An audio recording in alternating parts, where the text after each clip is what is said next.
Hey, everyone. Welcome back to the Investing Iguana, the show where we explore the fascinating world of personal finance, investing, and retirement planning. I'm your host, Iggy, and today we're going to take a look at what retirement on $1,000 to $2,000 a month in Singapore looks like.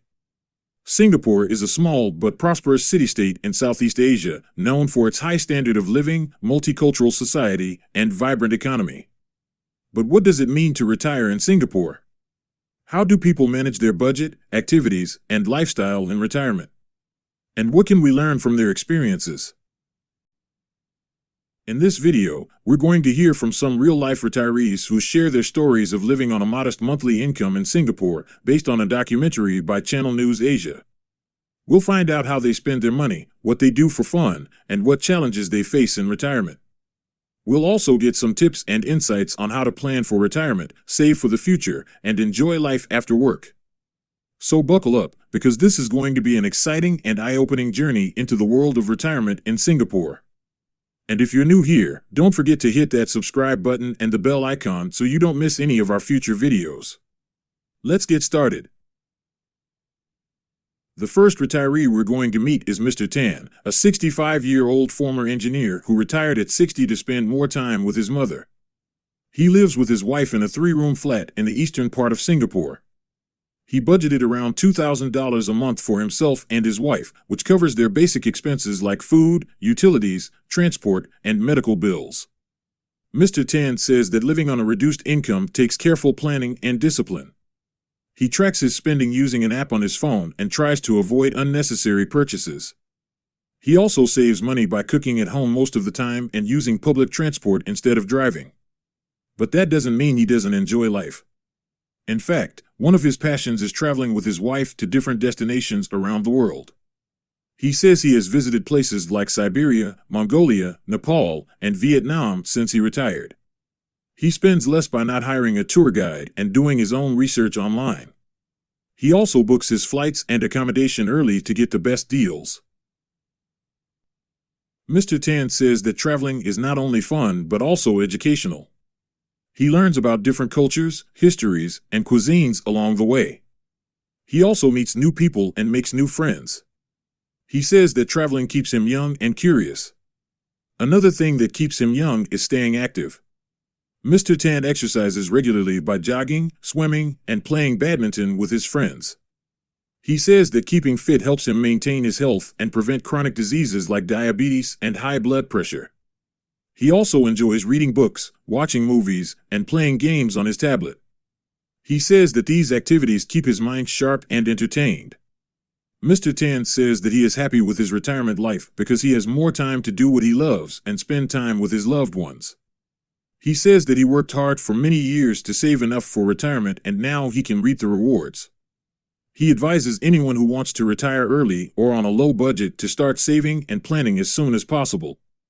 He says that it's never too late to start investing in your future and achieving your retirement goals. The next retiree we're going to meet is Ms. Lee, a 68-year-old former airport firefighter who retired at 62 after working for 40 years.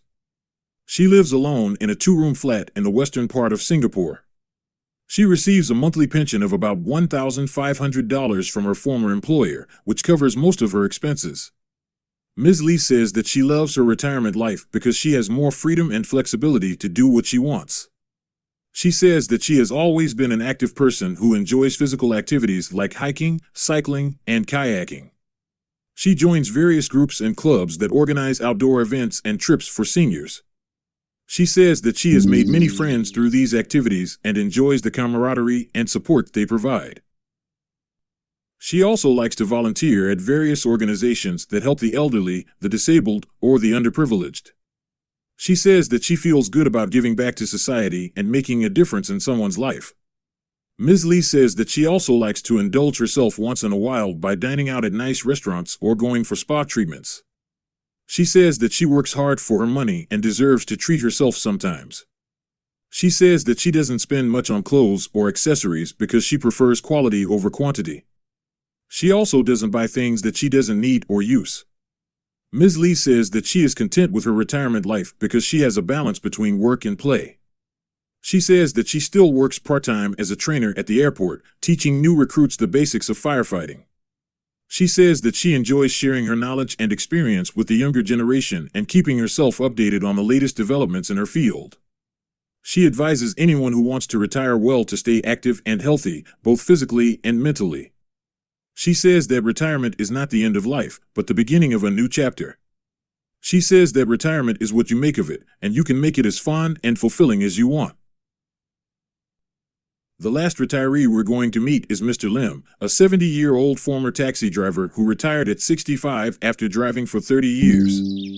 He lives with his wife in a 4-room flat in the northern part of Singapore. He receives a monthly income of about $2,000 from various sources, including his Central Provident Fund, CPF, which is a mandatory savings scheme for Singaporeans, his investments, and his part-time job as a security guard. Mr. Lim says that he is satisfied with his retirement life because he has achieved his main goal of seeing his children educated, married, and with good jobs. He says that he sacrificed a lot and worked hard throughout his life to provide for his family and give them a better future. He says that he is proud of his children and grateful for their support. He says that they visit him regularly and help him with his expenses. He also enjoys spending time with his grandchildren and spoiling them with gifts and treats. Mr. Lim says that he also likes to spend time with his wife, who is also retired. They like to go for walks in the park, watch TV shows, or play mahjong with their friends. They also like to travel to nearby countries like Malaysia or Indonesia once or twice a year, using their savings or their children's contributions. Mr. Lim says that he also likes to work part-time as a security guard at a nearby condominium. He says that he works 3 days a week, from 8 a.m. to 8 p.m., earning about $500 a month. He says that he likes his job because it keeps him busy and gives him some extra income. He says that he doesn't mind working in his old age because he enjoys meeting people and learning new things. He says that he also likes to challenge himself and prove that he can still contribute to society.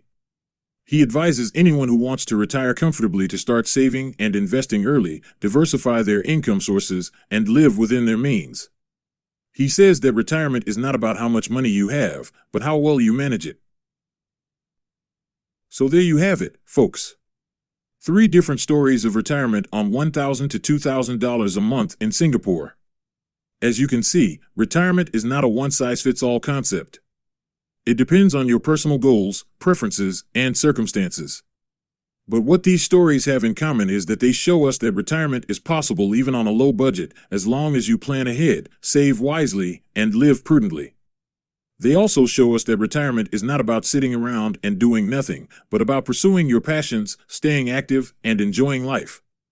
And most importantly, they show us that retirement is not about how much money you have, but how happy you are. I hope you enjoyed this video and learned something new today. If you did, please give it a thumbs up and share it with your friends and family.